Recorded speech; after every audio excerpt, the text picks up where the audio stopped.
Hello दोस्तों, आप सभी का स्वागत है आपके अपने YouTube channel RS education academy पर। आज की इस वीडियो में हम लोग क्लास 10th का एक ऐसा चैप्टर अध्ययन करने वाले हैं जो कि पूरे मैट्रिक क्लास में पूरे गणित की बुक में सबसे अहम और सबसे महत्वपूर्ण चैप्टर है। और पढ़ाई के क्षेत्र में आपको 10th लेवल से आप ऊपर जितने भी स्तर की पढ़ाई पढ़ते हैं, या 11th हो, 12th हो, या फिर ऑनर्स हो, या फिर आप किसी भी कॉम्पिटिटिव एग्ज़ाम की तैयारी करते हो, उन सभी एग्ज़ाम में ये मैथ विषय का जो चैप्टर है, ये चैप्टर आपको काम देने वाला है। तो मैं आज बात करने वाला हूँ गणित की सबसे महत्वपूर्ण चैप्टर जिसका नाम है त्रिकोणमिति। तो मैं इस वीडियो में त्रिकोणमिति के बारे में आप लोगों को बताने वाला हूँ, ठीक है। तो वीडियो में अंत तक बने रहिएगा। चैनल पर नए हैं तो सब्सक्राइब कर लीजिए, वीडियो को लाइक करके अंत तक देखिएगा। देखिए त्रिकोणमिति जो है ये एक अंग्रेजी का शब्द है, ठीक है। त्रिकोणमिति ये एक अंग्रेजी का शब्द है जो ग्रीक भाषा के 3 अलग अलग शब्द ट्रिगोन और मेट्री से जो है बना हुआ है। देखिए त्रिकोणमिति जो है ये अंग्रेजी भाषा का ही शब्द है जो 3 अलग अलग ग्रीक शब्दों के भाषा से बना ग्रीक शब्दों से बना हुआ है। 3 अलग अलग ग्रीक शब्दों से बना हुआ है, ट्रिगोन मेट्री, ठीक है। अब ट्री का अर्थ होता है 3, गोन का अर्थ होता है भुजा, और मेट्री का अर्थ होता है माप। मतलब देखिए ट्री का अर्थ होता है 3, जिसमें 3 यानी कि 3 अर्थ होता है ट्री का, और गोन का मतलब होता है भुजा। अब दोनों को मिलाए तो 3 भुजा, ठीक है। और मेट्री का अर्थ होता है माप। यानी पूरे त्रिकोणमिति के मतलब अगर आपको हम समझाएं तो इसका मतलब होता है 3 भुजा की माप। 3 भुजा की माप यानी त्रिकोणमिति। देखिए और 3 भुजा वाला आकृति, देखिए 3 भुजा की माप त्रिकोणमिति, और 3 भुजा वाला जो आकृति होता है उसको क्या कहते हैं? त्रिभुज कहते हैं। 3 भुजा के माप त्रिकोणमिति होता है, तो 3 भुजा वाला आकृति को हम क्या कहते हैं? तो त्रिभुज कहते हैं, ठीक है। देखिए त्रिकोणमिति का अगर सही में अर्थ निकाले तो त्रिकोणमिति का अर्थ होता है कि एक त्रिभुज, मतलब त्रिकोणमिति के अंदर कोई भी एक त्रिभुज, वो कौन त्रिभुज है उसके बारे में हम बताएंगे। तो त्रिकोणमिति में एक त्रिभुज के भुजाओं और कोणों के बीच के संबंध का अध्ययन किया जाता है। मतलब ये कि त्रिकोणमिति के अंदर एक त्रिभुज है जिसके भुजा और कोण के बीच के संबंधों का अध्ययन किया जाता है। भुजा और उसके कोण के बीच के संबंधों का अध्ययन किया जाता है त्रिकोणमिति के अंदर, ठीक है। क्योंकि त्रिकोणमिति को हम 3 अलग अलग पार्टों में तोड़ते हैं, तो ट्री, गोन और मेट्री होता है। ट्री का अर्थ 3 होता है, गोन का अर्थ भुजा होता है, और मेट्री का अर्थ माप होता है। मतलब 3 भुजा का माप ही त्रिकोणमिति है। और 3 भुजा वाला आकृति को हम क्या कहते हैं भाई? तो त्रिभुज कहते हैं। 3 भुजा वाला आकृति को क्या कहते हैं? त्रिभुज। तो अभी तक त्रिकोणमिति में ये तो स्पष्ट हो गया है कि इस चैप्टर में यानी त्रिकोणमिति के अंदर हमको त्रिभुज के बारे में अध्ययन करना है, और त्रिभुज में जो भुजा होता है और वो जो कोण होता है उनके बीच के संबंधों का अध्ययन हमको इस चैप्टर में करना है, ठीक है। तो इसीलिए हम आपको पहले त्रिभुज का जो परिवार है उनसे मिलवाता हूँ, त्रिभुज के बारे में कुछ बताता हूँ। चलिए त्रिभुज किसे कहते हैं? तो 3 भुजाओं से बंद ज्यामितीय आकृति को त्रिभुज कहते हैं। यानी कि वैसा बंद आकृति जिसमें 3 भुजा हो, 3 कोण हो, 3 शीर्ष बिंदु हो, ठीक है, और 1 शीर्ष लंब हो, उसको हम क्या कहेंगे? त्रिभुज कहेंगे। यानी 3 भुजा वाला बंद आकृति को हम क्या कहेंगे? त्रिभुज कहेंगे। यहाँ पर मैंने पार के दिखाया है, देखिए एक भुजा इसका AB है, एक भुजा BC है, और एक भुजा AC है, ठीक है। ये 3 भुजा इसमें है, और ये 3 भुजा आपस में बंद है, और जो बंद है जिस बिंदु पर ये दोनों भुजा आपस में मिल रहा है वहाँ 3 बिंदु है। देखिए तीनों भुजा एक दूसरे से 3 बिंदु पर मिला है, तो उस बिंदु को हम क्या कहेंगे? तो उस बिंदु को हम शीर्ष बिंदु कहेंगे, ठीक है। 3 भुजा 3 अलग अलग बिंदुओं पर एक दूसरे से मिल रहा है, तो उस बिंदु को हम क्या कहेंगे? शीर्ष बिंदु कहेंगे। और दूसरी बात, 3 बिंदु पर 2-2 भुजा आपस में मिला है, देखिए बिंदु ए पर ये भुजा और ये भुजा मिला है, बिंदु बी पर इधर से भुजा और इधर वाला भुजा मिला है, और बिंदु सी पर भी दो भुजा आपस में मिला है। तो इन तीनों बिंदुओं पर कोण का निर्माण हो रहा है, क्योंकि जब एक बिंदु पर दो रेखा आपस में मिलता है, दो रेखाखंड आपस में मिलता है, या दो किरण समझ लीजिए इसको, तो उन दोनों किरणों के बीच में एक झुकाव बनता है, उसी को हम क्या कहते हैं, तो कोण कहते हैं। यहाँ पर तीन भुजा तीनों बिंदुओं पर मिला है, तो यहाँ पर तीनों जगह झुकाव बन रहा है, इसका मतलब तीनों जगह कोण बनेगा। यानी कि हम कह सकते हैं कि त्रिभुज के अंदर तीन गो भुजा होता है, तीनों भुजा एक दूसरे से जिस बिंदु पर मिलता है उसको शीर्ष बिंदु कहते हैं। यानी कि तीन बिंदुओं पर मिल रहा है तो तीन गो शीर्ष बिंदु होता है, और तीन ठो कोण होता है, तीनों शीर्ष बिंदु पर एक एक कोण बन रहा है। क्लियर है। और एक बात, इस त्रिभुज के जो शीर्ष वाला ऊपर वाला जो ये शीर्ष बिंदु होगा उसके नीचे से, यानी कि इस बिंदु से सामने वाला भुजा पर एक लंब डालेंगे हम। इस लंब को, लंब जो होता है वो 90 डिग्री का होता है, इस लंब को हम शीर्ष लंब या फिर ऊंचाई कहेंगे। ठीक है, मतलब ऊपर के बिंदु से सामने वाला भुजा पर एक डंटा खींच देंगे, और ये डंटा पूरे 90 डिग्री का होगा, इस डंटा को क्या बोलेंगे, शीर्ष लंब या फिर ऊंचाई कहेंगे। क्लियर है। चलिए, अब ये जो त्रिभुज है, त्रिभुज को दो वर्गों में बांटा गया है, त्रिभुज को दो वर्गों में बांटा गया है, एक है भुजा के विचार से और एक है कोण के विचार से। ठीक है। देखिए, भुजा के विचार से त्रिभुज तीन प्रकार के होते हैं, समबाहु त्रिभुज, समद्विबाहु त्रिभुज और एक है विषम बाहु त्रिभुज। अब ये समबाहु त्रिभुज क्या है, तो जिस त्रिभुज की तीनों भुजा आपस में समान हो, यानी लंबाई के हिसाब से तीनों भुजा आपस में समान हो, उस त्रिभुज को हम समबाहु त्रिभुज कहेंगे। जिसकी तीनों भुजा आपस में समान हो और प्रत्येक कोना 60 डिग्री का हो। देखिए, तीनों भुजा आपस में समान होना चाहिए, तीनों भुजा समान होना चाहिए, और प्रत्येक कोण जो है वो कितना डिग्री का होना चाहिए, तो 60 डिग्री का होना चाहिए। तो इसको हम क्या बोलेंगे, समबाहु त्रिभुज बोलेंगे। क्लियर है। समद्विबाहु त्रिभुज, तो देखिए, जिस त्रिभुज की केवल दो भुजा आपस में बराबर हो और साथ ही साथ समान भुजा के सम्मुख कोण भी आपस में समान हो। देखिए, केवल दो भुजा समान हो, केवल दो भुजा क्या हो, तो बराबर हो आपस में, और बराबर भुजा के सामने वाला कोण भी आपस में बराबर हो। जैसे ये भुजा और ये भुजा इस चित्र में, यानी कि इस त्रिभुज में ये दोनों भुजा आपस में समान है, तो इसके सामने वाला कोण सम्मुख कोण होगा, और वो सम्मुख कोण भी आपस में क्या हो जाएगा, समान हो जाएगा। देखिए, इस भुजा के सामने का कोण ये वाला, देखिए इसका नाम रख देते हैं ए, बी और सी। तो ए बी भुजा और ए सी भुजा दोनों समान है, तो दोनों भुजा के सामने वाला कोण भी आपस में क्या होगा, समान होगा। मतलब ए बी भुजा के सामने वाला कोण सी और ए सी भुजा के, ये जो ए सी भुजा है इसके सामने का कोण बी, ये दोनों कोण भी आपस में क्या होगा, समान होगा। मतलब अगर ये 20 डिग्री का है तो यह होगा 20 डिग्री का। क्लियर है। समद्विबाहु त्रिभुज, जिस त्रिभुज की केवल दो भुजा समान हो और समान भुजा के सम्मुख कोण भी आपस में समान हो, उसे क्या कहेंगे, तो उसे हम समद्विबाहु त्रिभुज कहेंगे। चलिए, अब है विषम बाहु त्रिभुज।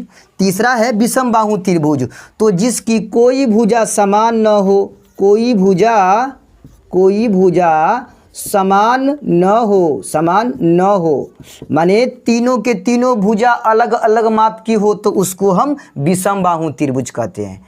इसके तीन भुजा होती है, तो इसके भुजाओं की लंबाई को स्मॉल ए, स्मॉल बी और स्मॉल सी से सूचित करते हैं। याद रखिएगा विषमबाहु त्रिभुज में। देखिए, एक बार रिपीट कर देते हैं।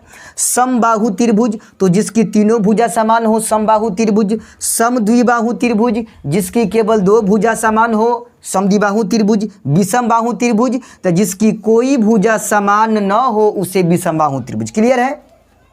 अब थोड़ा आते हैं कोण के विचार से त्रिभुज कितने प्रकार के होते हैं उस पर। देखिए कोण के विचार से भी त्रिभुज 3 प्रकार के होते हैं। पहला समकोण त्रिभुज, दूसरा न्यून कोण त्रिभुज और तीसरा अधिक कोण त्रिभुज। अब ये समकोण त्रिभुज, न्यून कोण त्रिभुज, अधिक कोण त्रिभुज क्या है, तो उससे पहले आपको समझना पड़ेगा ये समकोण क्या होता है, न्यून कोण क्या होता है, अधिक कोण क्या होता है। देखिए समकोण का अर्थ होता है जिस कोण का माप 90 डिग्री का हो उसको हम समकोण कहेंगे। क्या कहेंगे? उसको समकोण कहेंगे। यानी जिस कोण को मापने पर पूरे 90 डिग्री आता है उसको हम समकोण कहते हैं। और जिस कोण का माप 0 से बड़ा और 180 से छोटा, 180 से 90 डिग्री से 90 डिग्री से छोटा, 90 डिग्री से छोटा, यानी जिस कोण का माप 0 डिग्री से बड़ा और 90 डिग्री से छोटा हो उसको कहेंगे न्यून कोण। क्या बोलेंगे उसको? तो उसको कहेंगे न्यून कोण। ठीक है। अगर किसी कोण का माप 90 डिग्री से बड़ा और 180 से छोटा हो, 180 से छोटा हो तो उसको कहेंगे अधिक कोण। क्या बोलेंगे? उसको कहेंगे अधिक कोण कहेंगे। ठीक है। यानी कि जिस कोण को नापने पर 90 डिग्री आता है उसको कहेंगे समकोण, और जिस कोण को नापने पर 0 डिग्री से बड़ा और 90 डिग्री से छोटा हो, देखिए 0 डिग्री नहीं है, 0 से बड़ा होना चाहिए, 90 नहीं, 90 से छोटा होना चाहिए, यानी कि 1 डिग्री का, 2 डिग्री का, 3 डिग्री का, यानी किसी तरह से 89 डिग्री तक ले जो है आपका वो सब कौन होगा, तो सब न्यून कोण होगा। क्लियर है। और एक होता है अधिक कोण। तो अधिक कोण में जिस कोण का माप, यानी जिस कोण को नापने पर 90 डिग्री से बड़ा हो और 180 डिग्री से छोटा हो, 90 नहीं होना चाहिए और ना ही 180 होना चाहिए, 90 डिग्री से बड़ा और 180 डिग्री से छोटा, यानी कि 91, 92, 93, 94, 90 से बड़ा और 180 नहीं, 180 से छोटा, यानी कि 179, 178, 177 है ना। इस तरह से जो है पीछे की तरफ आना है। 180 नहीं, 180 से नीचे और 90 नहीं, 90 से ऊपर। इन दोनों के बीच में जो कोण बनेगा उन सभी कोणों को हम अधिक कोण कहेंगे। उम्मीद करते हैं कि आपको ये कोण के बारे में समझ में आया होगा। चलिए बात करते हैं समकोण त्रिभुज की। तो देखिए जिस त्रिभुज में एक कोण 90 डिग्री का हो, एक बात हम छोड़ दिए हैं, एक बात बोलना, देखिए त्रिभुज कोई भी हो उसके तीनों कोणों का योगफल जो होता है वो 180 डिग्री होता है। त्रिभुज कोई भी हो उसके तीनों कोणों के मान को जोड़ने पर 180 डिग्री ही होता है। ये दिमाग में सेट करके रखिएगा। चलिए बात करते हैं समकोण त्रिभुज की। तो वैसा त्रिभुज जिसकी एक कोण 90 डिग्री का हो, 90 डिग्री का, उसको कहेंगे समकोण त्रिभुज। ठीक है। चलिए समकोण त्रिभुज में 90 डिग्री के जो कोण जहां बनेगा ना उसके सामने वाला जो भुजा होगा उसको कर्ण कहते हैं। आ बाकी 2 गो बचता है, एगो सूतल एगो खारा। तो खारा वाला को लंब कह देंगे और सूतल वाला को आधार कह देंगे। क्लियर है। विशेष स्थिति में ये लंब आधार चेंज होते रहता है, उस पर भी चर्चा करेंगे हम। चलिए न्यून कोण त्रिभुज, तो वैसा त्रिभुज जिसका प्रत्येक कोण 0 डिग्री से बड़ हो और 90 डिग्री से छोट हो। क्योंकि न्यून कोण की बात है ना, तो न्यून कोण होना चाहिए इसका तीनों कोण, यानी 0 डिग्री से बड़ा होना चाहिए, 90 डिग्री से छोटा होना चाहिए। तो उसको हम क्या कहेंगे? न्यून कोण त्रिभुज कहेंगे। अधिक कोण त्रिभुज की बात करते हैं तो वैसा त्रिभुज जिसका एक कोण 90 डिग्री से बड़ा और 180 डिग्री से छोटा हो, मतलब अधिक कोण हो, जिसका एगो कोण अधिक कोण हो, यानी कि 90 डिग्री से बड़ा हो और 180 डिग्री से छोटा हो। जैसे कि मान लीजिए इसका ये कोण है 110 डिग्री का, तो 110 डिग्री का अधिक कोण है ना, एक ही कोण अधिक कोण होना चाहिए, तीनों कोण ना, एगो कोण अधिक कोण है ना। तब इस त्रिभुज को क्या बोलेंगे हम? तो इसको बोलेंगे अधिक कोण त्रिभुज। क्लियर है। चलिए देखिए इस पर हम और विशेष से चर्चा कर पाते, लेकिन हमको इस चैप्टर में इन सभी के बारे में नहीं पढ़ना है। मतलब त्रिभुज का एगो पार्ट है समकोण त्रिभुज, केवल इसी के बारे में अध्ययन करना है, तो इस पर चर्चा विशेष करेंगे हम। बाकी सबको शॉर्टकट में समझा के हम आगे बढ़ते हैं। चलिए उम्मीद करते हैं कि ये सभी चीज़ आपको समझ में आया होगा। तो बात करते हैं त्रिकोणमिति की, फिर आते हैं वहीं पे हम। त्रिकोणमिति चैप्टर में हमको त्रिभुज का तो अध्ययन करना ही है भाई, क्योंकि त्रिभुज के भुजा और कोण, इन दोनों के बीच के संबंधों का अध्ययन ही त्रिकोणमिति कहलाता है। तो हम त्रिभुज के, एक त्रिभुज है, इसी में से कोई एक त्रिभुज है जिसके भुजा और कोण के बीच के संबंधों का अध्ययन करेंगे हम। लेकिन वो कौन त्रिभुज है? तो वो त्रिभुज ध्यान रखिएगा समकोण त्रिभुज है। बाकी सबको गोली मार दीजिए। हर समकोण त्रिभुज है, इसी पर हम विशेष चर्चा करेंगे और इसी त्रिभुज के ऊपर त्रिकोणमिति पूरा चैप्टर टिका हुआ है। तो समकोण त्रिभुज के बारे में अभी हम स्टार्ट करते हैं, तो वीडियो में बने रहिएगा अंत तक। चलिए देखते हैं समकोण त्रिभुज के बारे में।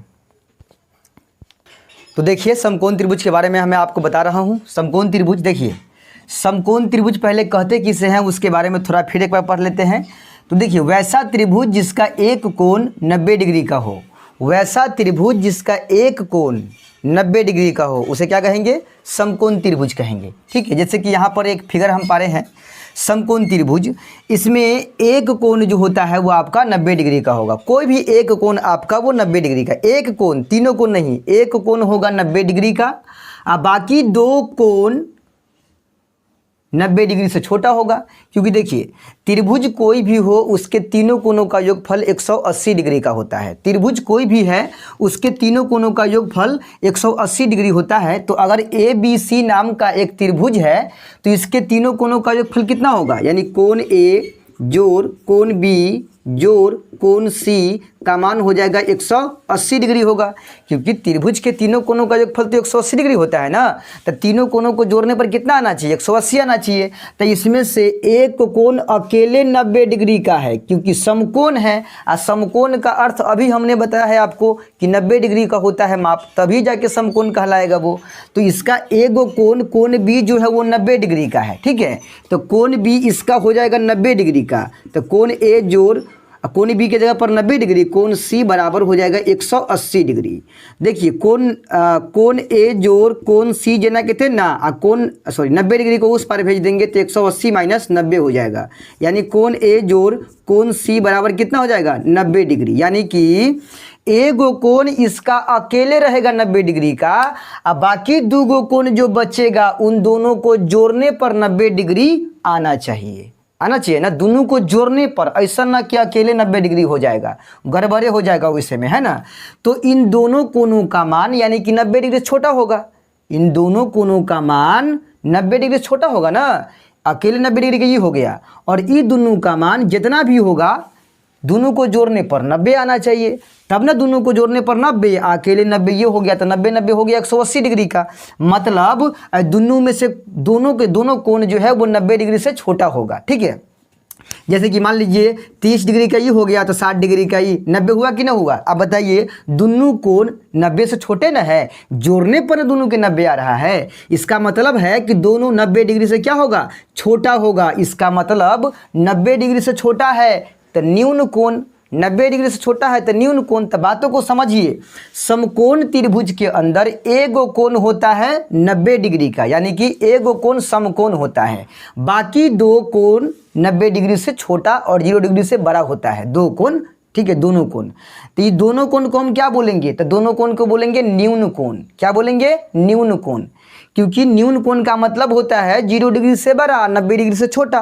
तो इन दोनों कोणों का मान जो है वो 90 डिग्री से छोटा है और 0 डिग्री से बड़ा है। केवल एक ही कोण का मान करेक्ट 90 डिग्री का है। तो एगो हो गया समकोण, और बाकी दो कोण जो बचता है वो दोनों कोण क्या हो गया? न्यून कोण। यानी समकोण त्रिभुज में एगो कोण होता है न्यून, दो कोण होता है न्यून कोण, और एगो कोण होता है समकोण। क्लियर है?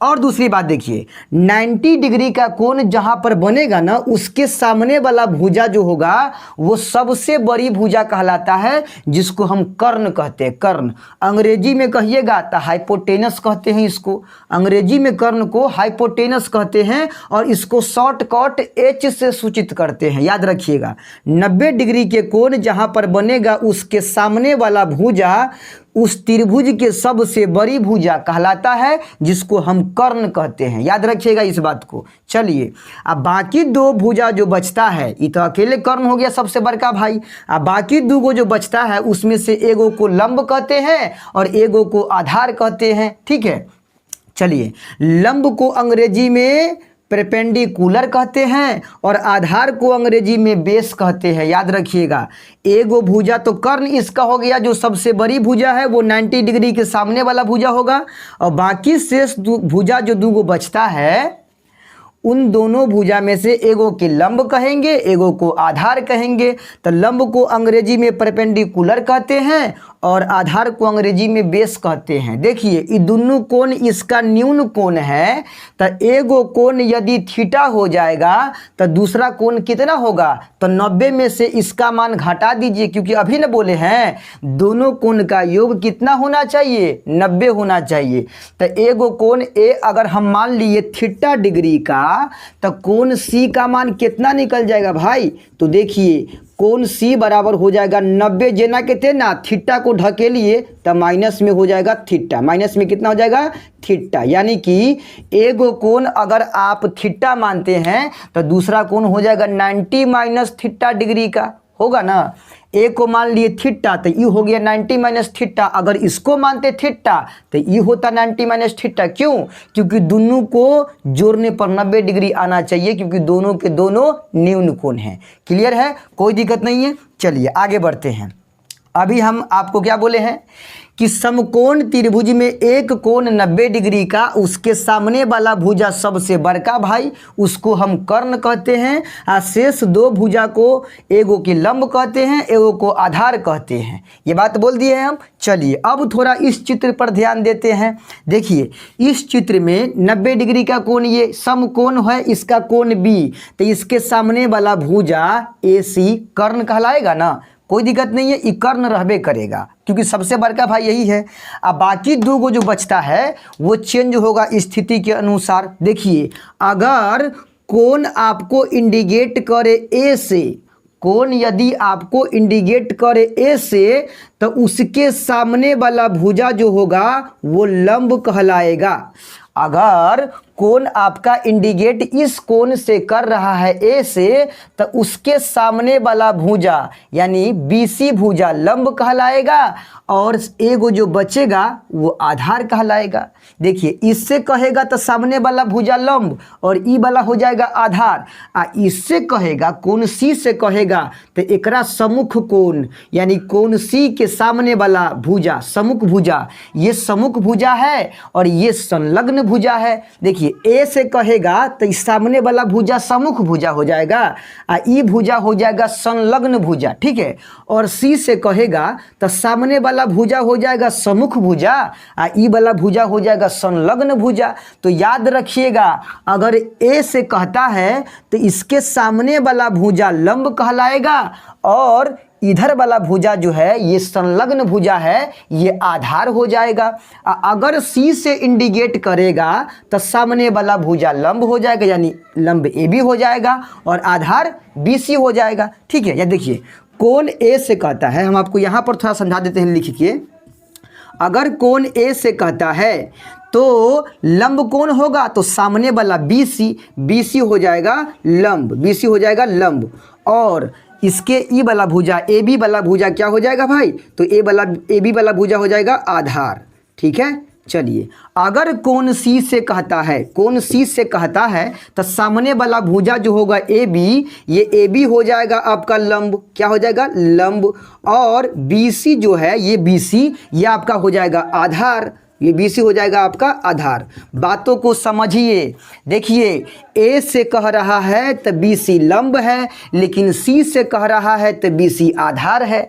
A से कह रहा है तो AB आधार है, और C से कह रहा है तो AB लंब है। बात को समझिए, हेर फेर होता है, कन्फ्यूजियाना नहीं है। जिस कोण से कहेगा ना उसके सामने वाला को लंब कहिएगा, और बाकी जो बच जाएगा उसको आधार। कर्ण तो उहे रहता है, कर्ण चेंज नहीं होगा, कर्ण सबसे बड़का वाला भाई रहबे करेगा, वो टिकल है, वो चेंज नहीं होगा। ए से कहेगा तो लंब आधार चेंज, सी से कहेगा तो लंब आधार चेंज। ए से कहेगा सामने वाला लंब, ये बच जाता है तो आधार, और सी से कहेगा सामने वाला लंब, ये बच जाता है तो आधार। कर्ण टिकल है अपना जगह पर, क्लियर है, कोई दिक्कत नहीं है। चलिए अब बात करते हैं कि समकोण त्रिभुज में पाइथागोरस प्रमेय से यानी पाइथागोरस के कथन द्वारा, एक कथन है पाइथागोरस जी का। पाइथागोरस एक गणितज्ञ हैं जिन्होंने समकोण त्रिभुज पर शोध करके बतलाया है कि समकोण त्रिभुज में सबसे बड़ी भुजा का वर्ग, सबसे बड़ी भुजा का वर्ग छोटी दोनों भुजा के वर्गों के योग के बराबर होता है। यानी इस समकोण त्रिभुज है तो सबसे बड़का भुजा का वर्ग, सबसे बड़का भुजा को कर्ण कहते हैं ना, तो कर्ण का जो वर्ग है वो छोटी दोनों भुजा के, यानी कि लंब और आधार इसका दोनों छोटी भुजा है, तो लंब और आधार के वर्गों के, वर्ग मतलब स्क्वायर, वर्गों के योग, योग मतलब जोड़ के बराबर होता है बड़ी भुजा का वर्ग। यानी समकोण त्रिभुज में पाइथागोरस जी ने कहा है कि सबसे बड़ी भुजा का वर्ग छोटी दोनों भुजा के वर्गों के योग के बराबर होता है। यानी सबसे बड़ी भुजा कर्ण है और छोटी दोनों भुजा लंब और आधार है, तो कर्ण का वर्ग लंब के वर्ग और आधार के वर्ग के योग के बराबर होगा। क्लियर है, समझ में आ गया। अब देखिए कर्ण को क्या कहते हैं, हाइपोटेनस, जिसको h से सूचित करते हैं, तो कर्ण स्क्वायर को हम h स्क्वायर लिख सकते हैं। और लंब को क्या कहते हैं, तो परपेंडिकुलर, जिसको p से सूचित करते हैं, तो लंब स्क्वायर को हम p स्क्वायर लिख सकते हैं। और आधार को हम अंग्रेजी में बेस कहते हैं, तो बेस को हम b से सूचित करते हैं, तो आधार स्क्वायर को हम b स्क्वायर लिख सकते हैं। चलिए अब करना क्या है, इधर से स्क्वायर को हटाना है। तो आपको पता होगा कि एक तरफ से स्क्वायर हटता है, दूसरे तरफ में छतरी चढ़ जाता है, मतलब रूट चढ़ जाता है। तो इधर से स्क्वायर को हटाएंगे कर्ण पर से, तो इधर से जब स्क्वायर हटेगा तो लंब स्क्वायर आधार स्क्वायर पर रूट चढ़ जाएगा, तो रूट चढ़ा। लेकिन याद रखिएगा आफत अकेले नहीं आता है, अपना माँ बाप के साथ में लेके आता है। मतलब कि इधर से अगर स्क्वायर हटेगा तो इधर के संख्या पर जो है प्लस माइनस के साथ ही रूट चढ़ेगा। आफत देखिए अकेले नहीं आ रहा है, प्लस माइनस के साथ में लेके आ रहा है, याद रखिएगा इस बात को। स्क्वायर को हटाएंगे तो दूसरे तरफ रूट चढ़ेगा, लेकिन प्लस माइनस के साथ में। एक बात और समझिए आप कि भाई लंबाई चौड़ाई ऊंचाई जो होता है ना, वो माइनस में ना होता है, ना क्षेत्रफलों माइनस में होगा, ना आयतनों माइनस में होगा, याद रखिएगा इस बात को। इसीलिए माइनस को हम नहीं लिखे हैं, केवल प्लस वाले को, पॉजिटिव वाले को लेके चलेंगे। तो अगर हम इधर से स्क्वायर को हटाते हैं तो इधर का लंब स्क्वायर जोड़ आधार स्क्वायर जेना कहते ना, खाली इस पे रूट चढ़ गया। क्लियर है। चलिए अब वही करेंगे, कर्ण को h लिख दिए, लंब को p लिख दिए, आधार को b लिख दिए, वही फॉर्मूला है। ये दोनों के दोनों क्या है, सेम है, ये दोनों सेम है। अब देखिए इसी में से लंब का फॉर्मूला अगर निकालना है तो लंब स्क्वायर बराबर कर्ण स्क्वायर माइनस में आधार स्क्वायर। और लंब को p कहते हैं, कर्ण को h कहते हैं, आधार को b कहते हैं। हो गया, इधर से स्क्वायर को हटा दिए तो इधर रूट चढ़ा दिए। क्लियर है, ये तीनों एक के है, खाली इधर से स्क्वायर हटा के इधर रूट चढ़ा दिए हैं और कुछ ना है। चलिए अब आधार स्क्वायर का अगर निकालना है तो आधार स्क्वायर बराबर कर्ण स्क्वायर माइनस में लंब स्क्वायर। स्क्वायर को हटाइएगा तो उधर से रूट को चढ़ाइएगा। इसी सब को अंग्रेजी में लिख दिए तो लगता है 3 गो, लेकिन 3 गो है नहीं। क्लियर है। चलिए उम्मीद करते हैं कि आपको इतना कुछ जो है समझ में आ गया होगा। क्लियर है, तो इतना कुछ समझ में आ गया है तो वीडियो को लाइक कर दीजिए। चलिए बढ़ते हैं, देखते हैं इसके आगे की टॉपिक क्या है। देखिए यहाँ हम लिखते हैं कि त्रिकोणमिति में केवल 6 निष्पत्तियाँ होती है। आपको अभी हमने बताया है कि त्रिकोणमिति के अंदर एक त्रिभुज के भुजा और कोणों के संबंध का अध्ययन करना पड़ता है। तो उनके मतलब उस त्रिभुज के मतलब कौन त्रिभुज के, तो समकोण त्रिभुज के। त्रिभुज तो बहुत है लेकिन समकोण त्रिभुज का ही अध्ययन करना है। तो समकोण त्रिभुज के कोण और भुजा के बीच के संबंधों का अध्ययन करना है, हमको संबंधों का अध्ययन करना है। तो उसके लिए हम 6 त्रिकोणमितीय निष्पत्तियाँ या अनुपात ले लिए हैं। त्रिकोणमितीय निष्पत्तियाँ कितने हैं, तो टोटल 6 गो है, याद रखिएगा। टोटल कितने त्रिकोणमितीय निष्पत्तियाँ है, तो 6 गो। नाम याद रखिएगा, sine cos sec cosec tan cot, नाम याद रखिएगा, sine cos sec cosec tan cot. ये 6 जो है ये त्रिकोणमिति के केवल और केवल 6 गो निष्पत्तियाँ है। Sine cos sec cosec tan cot, याद रखिएगा, sine cos sec cosec tan cot, ये 6 त्रिकोणमितीय निष्पत्तियाँ है। इसको दिमाग में फिट कर लीजिए क्योंकि पूरे चैप्टर जो है इसी के इर्द गिर्द घूमने वाला है। तो इसको याद रखिएगा और समकोण त्रिभुज को याद रखिएगा भाई, ठीक है। Sine cos sec cosec tan cot, ये 6 त्रिकोणमितीय निष्पत्तियाँ है जो कि समकोण त्रिभुज पर लागू होगा। कैसे फायर होगा समकोण त्रिभुज पर ये छऊ, उसके बारे में भी मैं आपको बताऊंगा। चलिए इसको साफ कर देते हैं। अब ध्यान दीजिए, इन 6 त्रिकोणमितीय निष्पत्तियां में से ये ऊपर का 2 गो जो है ना साइन और कॉस, ये दोनों सरल निष्पत्तियां है, सरल निष्पत्तियां है। इसको हम कहते हैं सरल निष्पत्तियां, याद रखिएगा। Sine cos sec cosec tan cot में से साइन कॉस को सरल निष्पत्तियां कहते हैं। अब बाकी जो 4 गो बचता है सेक कोसेक टेन कॉट, इसको हम कठिन निष्पत्तियां कहते हैं, इसको कठिन निष्पत्तियां कहते हैं, इसको कठिन निष्पत्तियां कहते हैं। कोई दिक्कत नहीं है। चलिए अब हम थोड़ा इस पर चर्चा करते हैं, इसका संबंध इस समकोण त्रिभुज से कैसे हैं, यानी कि ये 6 निष्पत्तियां समकोण त्रिभुज पर कैसे फायर होगा। अब उसी पर हम चर्चा करने वाले हैं, तो वीडियो को लाइक करके अंत तक बने रहिएगा। चलिए देखते हैं कैसे फायर होता है ये 6 निष्पत्तियां समकोण त्रिभुज के ऊपर।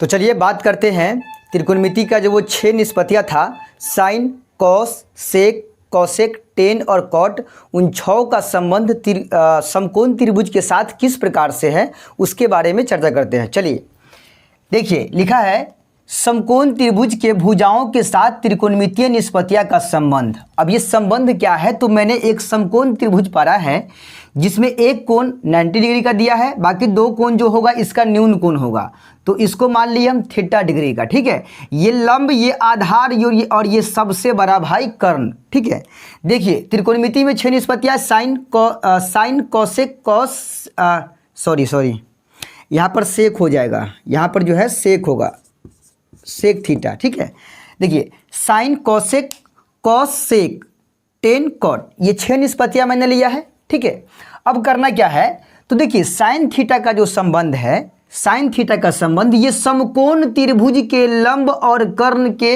साथ है। साइन थीटा का संबंध समकोण त्रिभुज के भुजा लंब और भुजा कर्ण के साथ है। कोसेक थीटा का संबंध भी कर्ण और लंब के साथ है।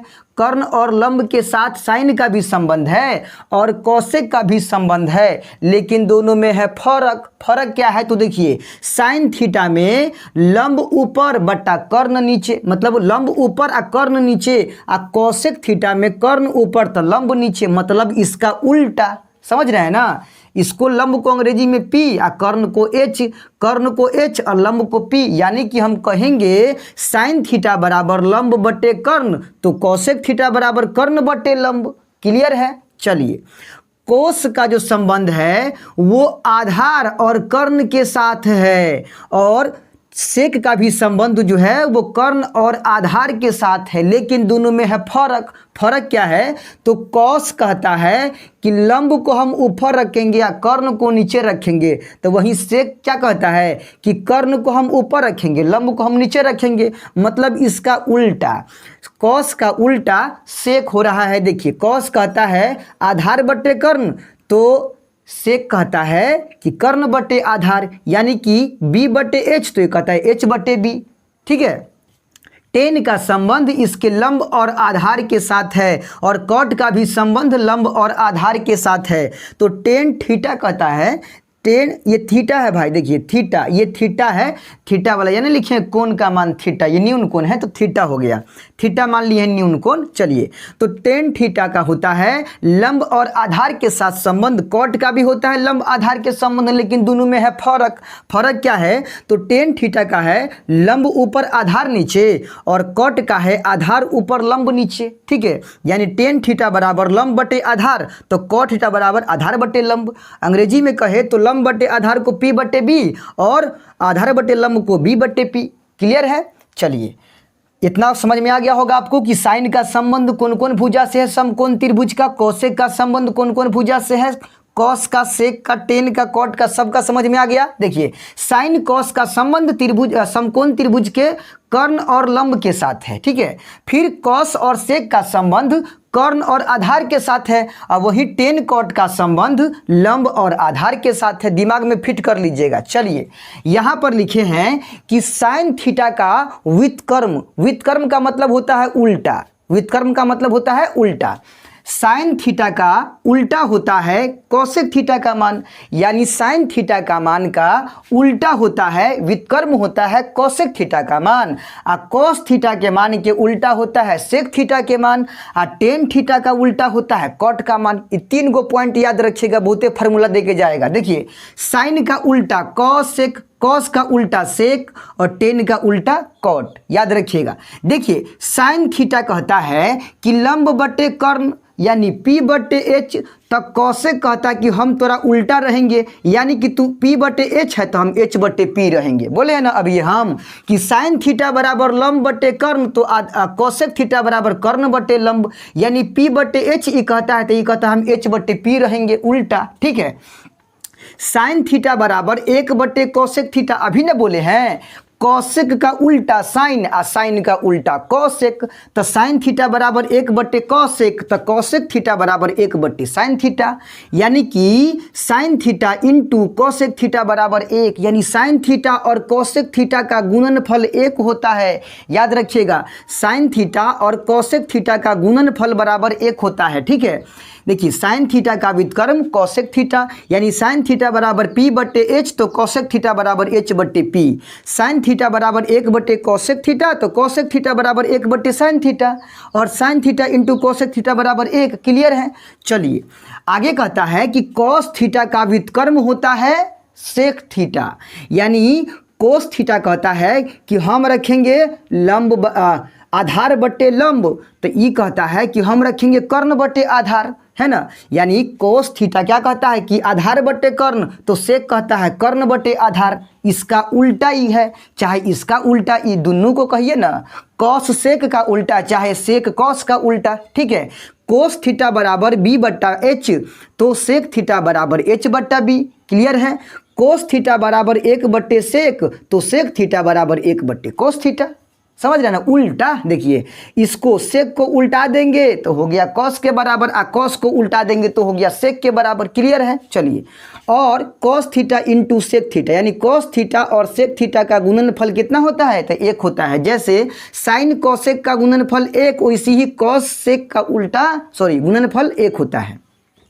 अब समझिए टेन थीटा का गुणनफल व्युत्क्रम होता है कॉट थीटा, यानी टेन का उल्टा कॉट, कॉट का उल्टा टेन, तो टेन थीटा बराबर होता है P बट्टे B, तो कॉट थीटा बराबर होगा B बट्टे P, माने इसका उल्टा। ये कहता है लंब को ऊपर रखेंगे आधार को नीचे रखेंगे, तो ये कहता है हम रखेंगे आधार को ऊपर लंब को नीचे, तो उल्टा ना हुआ। चलिए टेन थीटा बराबर 1 बट्टे कॉट थीटा, तो कॉट थीटा बराबर 1 बट्टे टेन थीटा, इसका उल्टा, चाहे इसको कहिए इसका उल्टा। समझ रहे हैं ना। चलिए अब वहीं पे tan theta into cot theta बराबर 1 हो जाएगा, मतलब टेन और कॉट का गुणनफल कितना होगा, 1 होगा। उम्मीद करते हैं कि आपको ये सारा समझ में आ गया होगा। चलिए आगे बढ़ते हैं, आगे देखते हैं। अभी तो भुजाओं के साथ संबंध था sine cos sec cosec tan cot के साथ, मतलब त्रिकोणमिति के इन 6 निस्बत्तियां के साथ समकोण त्रिभुज के भुजाओं के साथ किस तरह संबंध है वो तो हम समझ गए।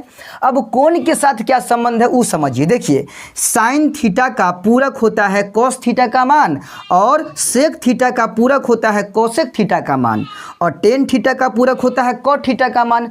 पूरक का मतलब होता है जब दो कोणों का योगफल 90 डिग्री हो तो उसको हम कहते हैं पूरक कोण। जब दो कोणों का योगफल 90 डिग्री हो तो उसको बोलते हैं पूरक कोण। ठीक है, जैसे 40 का पूरक कोण क्या होगा, तब 50 डिग्री, दोनों को जोड़ेंगे 90 ना हो जाएगा। चलिए तो देखिए साइन थीटा का पूरक कोण होता है कोस थीटा, तो साइन 90 डिग्री माइनस थीटा बराबर क्या होगा, कोस थीटा, और कोस 90 डिग्री माइनस थीटा बराबर क्या होगा, साइन थीटा। वहीं सेक थीटा का पूरक होता है कोसेक थीटा, तो सेक 90 डिग्री माइनस थीटा बराबर कोसेक थीटा, तो कोसेक 90 डिग्री माइनस थीटा बराबर सेक थीटा। वहीं पे टेन थीटा का पूरक होता है कॉट थीटा, तो टेन 90 डिग्री माइनस थीटा बराबर कॉट थीटा, तो कॉट 90 डिग्री माइनस थीटा बराबर टेन थीटा। याद रखिएगा, दिमाग में फिट कर लीजिएगा, ये सारा सूत्र है। इन सभी चीज़ों को आप रट लीजिएगा, देख लीजिएगा, समझ लीजिएगा। चलिए इसका आप एक स्क्रीनशॉट ले लीजिए, क्योंकि ये पूरा के पूरा फार्मूला है और ये सब रामबाण है, एकदम काम करेगा क्वेश्चन बनाते समय। तो इसका एक स्क्रीनशॉट ले लीजिए। कुछ फार्मूला इसका बाकी रह गया है, उसको भी हम लिख देते हैं और उसको भी समझा देते हैं। तो चलिए वीडियो में अंत तक बने रहिए, इसका स्क्रीनशॉट ले लीजिए एक।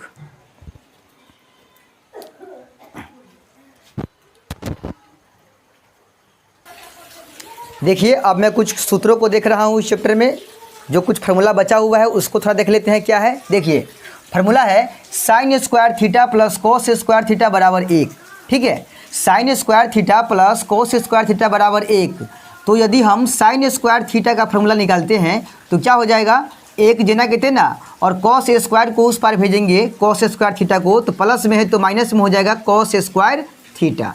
ठीक है, और इधर से अगर हम स्क्वायर को हटाते हैं इधर क्या हो जाएगा, रूट चढ़ जाएगा, यानी कि 1 माइनस कॉस स्क्वायर थीटा पर क्या हो जाएगा, रूट चढ़ जाएगा। ठीक है, यानी एक ही फार्मूला है ये, एक ही फार्मूला से हमारा 2 फार्मूला बन गया अब। ठीक है, देखिए sine square theta plus cos square theta बराबर 1 होता है, तो साइन स्क्वायर थीटा का अगर निकालना है तो कॉस स्क्वायर थीटा को उस पर भेजना पड़ेगा, तो ये प्लस में है तो चला गया उस पर माइनस में। अब इधर से स्क्वायर को हटा दिए तो इस पर पूरा पर क्या चढ़ गया, रूट चढ़ गया। ठीक है, चलिए अगर हम कॉस स्क्वायर थीटा का निकालते हैं तो साइन स्क्वायर को भेजना पड़ेगा उस पार, यानी कि इधर बच जाएगा कोस स्क्वायर थीटा, इधर क्या बच जाएगा, कोस स्क्वायर थीटा, और इधर क्या है, 1 है, इधर से साइन स्क्वायर थीटा को उस पार भेजना पड़ेगा, तो ये प्लस में है तो उधर जाएगा तो माइनस में हो जाएगा साइन स्क्वायर थीटा। ठीक है, चलिए उसके बाद इधर से स्क्वायर को हटाएंगे तो उधर क्या चढ़ जाएगा, रूट चढ़ जाएगा, यानी कि इधर बचेगा कोस थीटा बराबर,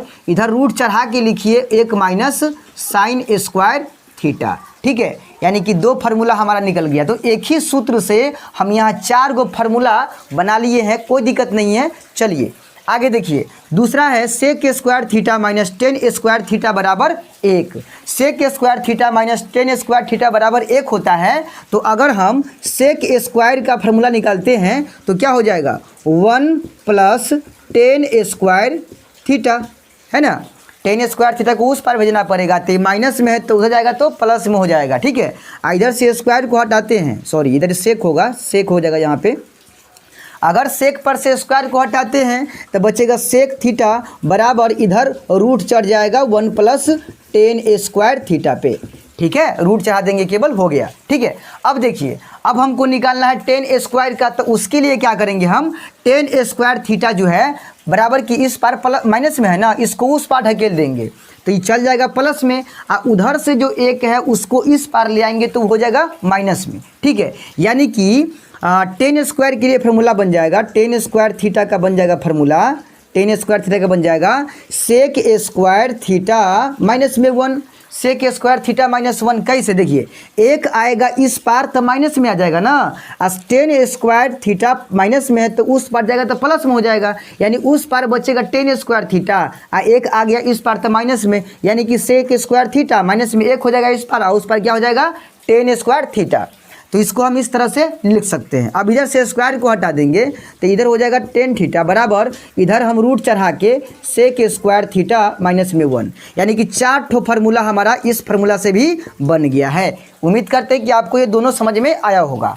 अब यहाँ पर देखिए, रटने की कोई ज़रूरत नहीं है, रटने की आवश्यकता नहीं है, समझना है रूल से, नियम से पूरा के पूरा फार्मूला दिमाग में उतर जाएगा। देखिए sec square theta minus cosec square theta minus cot square theta बराबर 1 है, तो अगर हम कॉसेक स्क्वायर थीटा का निकालते हैं तो कॉट स्क्वायर थीटा को उस पर भेजना पड़ेगा, माइनस में है तो उधर जाएगा तो प्लस में हो जाएगा, यानी कि इधर बचेगा कॉसेक स्क्वायर थीटा बराबर, इधर 1 है माइनस में है उधर गया तो प्लस में हो जाएगा कॉट स्क्वायर थीटा। ठीक है, चलिए यानी कि कॉसेक स्क्वायर थीटा का निकालना है तो कॉट स्क्वायर थीटा को उस पर भेजना पड़ेगा, तो माइनस में है तो हो जाएगा प्लस में। ठीक है, इधर से स्क्वायर को हटा देंगे तो उधर रूट चढ़ जाएगा, यानी कि कॉसेक थीटा का हो जाएगा रूट चढ़ा के, क्योंकि इधर से स्क्वायर को हटा दिए हैं तो 1 प्लस कोट स्क्वायर थीटा पे रूट चढ़ जाएगा। क्लियर है, जैसे यहाँ किए हैं वैसे ही वहाँ करेंगे। देखिए अब कॉट स्क्वायर का निकालना है तो कॉट स्क्वायर को उस पार भेज देंगे तो माइनस में है तो हो जाएगा प्लस में, 1 को इस पार ले आएंगे तो 1 प्लस में है तो हो जाएगा माइनस में, यानी कि उस पार हो जाएगा खाली कॉट स्क्वायर थीटा, यानी उस पार हो जाएगा कॉट स्क्वायर थीटा, इस पार क्या हो जाएगा तो हो जाएगा कॉसेक स्क्वायर थीटा माइनस में ई जो आएगा 1 वो, यही ना होगा। चलिए इधर से स्क्वायर को हटा के तो इधर रूट चढ़ा के कोसेक स्क्वायर थीटा माइनस में 1, यही है, केवल उस पर रूट चढ़ा दिए हैं। देखिए यहाँ भी एक फार्मूला से 4 ठो फार्मूला बन गया है, कोई दिक्कत नहीं है। उसके बाद एक फार्मूला है आपका टेन थीटा बराबर साइन थीटा बटे कोस थीटा। याद रखिएगा, टेन थीटा बराबर साइन थीटा बटे कोस थीटा और कोट थीटा बराबर कॉस थीटा बटे साइन थीटा। अभी ना हम आपको बोले हैं कुछ देर पहले कि टेन का उल्टा कॉट होता है, कॉट का उल्टा टेन होता है। तो टेन के बराबर यदि साइन ऊपर कॉस नीचे, तो कॉट के बराबर कॉस ऊपर साइन नीचे, उल्टा दीजिए उसको, इसको उल्टाइएगा तो हो गया। देखिए ई है अभी टेन का, तो उल्टाइएगा तो हो जाएगा कॉट का। क्लियर है? चलिए एक सूत्र है साइन 2a बराबर 2 sine a into cos a। देखिए साइन 2a बराबर 2 sine a into cos a। उसके बाद एक फार्मूला है साइन a प्लस b बराबर sine a into cos b जोड़ cos a into sine b। देखिए साइन a प्लस b बराबर sine a plus cos b जोड़ cos a into sine b। चलिए उम्मीद करते हैं कि आपको ये सारा फार्मूला समझ में आया होगा। तो समझ में आया है तो वीडियो को लाइक कर दीजिए, चैनल पर नए हैं तो सब्सक्राइब कर लीजिए। देखिए इस चैप्टर में, ये चैप्टर बहुत ही महत्वपूर्ण है। मैंने पहले ही आपको बोला था कि ये चैप्टर बहुत ही इम्पोर्टेंट है और इस चैप्टर को एकदम दिमाग और दिल दोनों लगाकर पढ़ना पड़ेगा। पूरे के पूरे फार्मूला कॉन्सेप्ट टोटल क्लियर करके, पूरे याद करके, और तब जो है इस चैप्टर पे आना पड़ेगा, तब जाके आपको पूरी तरह से चैप्टर समझ में आएगा। मैं इस चैप्टर का एक एक क्वेश्चन, एक एक प्रश्नावली करवाऊंगा। देखिए ये 10th लेवल का त्रिकोणमिति है, इसीलिए मैंने आपको कम बताया है। जितना आपके सिलेबस में है आपको पढ़ना है, मैंने उतना बता दिया है। बाकी त्रिकोणमिति बहुत है, आपको 11th में 12th में आगे पढ़िएगा तो इससे डीप पढ़ाया जाएगा। ठीक है, एक चीज़ मैंने अभी छोड़ दिया है, इतना जितना हम पढ़ाए हैं उतना पढ़ के आप त्रिकोणमिति का कोई भी चैप्टर बनाइएगा तो उतना ही फार्मूला का यूज होगा जितना मैंने आपको बताया है। ठीक है, बस एक चीज़ मैंने छोड़ दिया है, जो है त्रिकोणमिति का 0 डिग्री, 30 डिग्री, 45 डिग्री, 60 डिग्री और 90 डिग्री का जो मान है, त्रिकोणमिति का जो मान है वो निकालना मैंने छोड़ दिया है, जो कि मैं स्पेशल उसका एक वीडियो बनाऊंगा, क्योंकि उस वीडियो का जो है बहुत ही रिच है अभी। और दूसरी बात यह है कि उस मान को निकालने में बहुत सारे स्टूडेंट फंसते हैं, इसीलिए मैं उसका स्पेशल एक वीडियो लेकर आऊँगा आप सबों के बीच एक नए ट्रिक के साथ, जिससे आपको उसको रटने की कोई ज़रूरत नहीं पड़ेगी, आप आसानी से उसको बना सकिएगा। तो चलिए आज का वीडियो यही ख़त्म करते हैं, मिलते हैं जल्द ही इसके चैप्टर में क्वेश्चन के साथ। तब तक के लिए जय हिंद।